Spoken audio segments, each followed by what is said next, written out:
Nous sommes le 26 septembre, date précise à laquelle les établissements qui s'étaient engagés à être accessibles aux personnes handicapées ou à mobilité réduite auraient dû avoir terminé leurs travaux. L'Association des paralysés de France, très en pointe sur ce combat, en profite pour dresser un bilan. Et il n'est pas bon. 86% des commerces de proximité ou des petites salles qui se disent accessibles en Pays de la Loire ne le sont pas en réalité. Cathy Collin et Luc Pressé. Pas d'écart entre le seuil et le trottoir. Une entrée suffisamment large pour laisser passer un fauteuil, de l'espace pour circuler. C'est un bon élève qui nous ouvre ses portes. Chez ce fleuriste, les travaux d'accessibilité ont été faits, y compris l'éclairage, pour accueillir toutes les situations de handicap.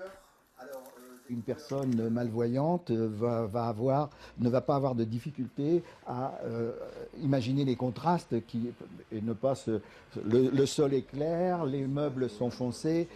Franchement, il doit pas pouvoir se casser la figure, quoi, hein. La marche, en revanche, c'est pas gênant. Alors la marche, l'ensemble du commerce n'est pas accessible aux personnes à mobilité réduite, mais le principal de l'activité est accessible aux personnes à mobilité réduite. Donc pour moi, je n'ai rien de plus à dire.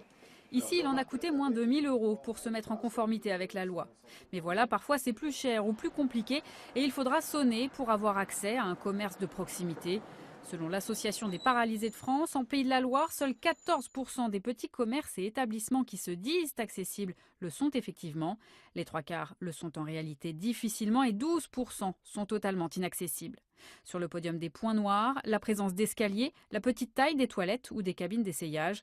Les hôtels, restaurants et cafés s'en trouvent les plus mal notés. 50% seraient totalement inaccessibles, quand une grande majorité des services publics et des commerces présentent au moins un défaut.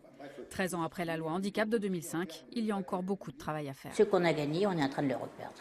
Et ça, c'est inadmissible. On parle d'autonomie, on parle d'inclusion, mais pas des moyens qui vont avec. L'APF demande plus de contrôle de la part de l'État. La non-conformité à l'obligation d'accessibilité est passible d'une amende de 45 000 €.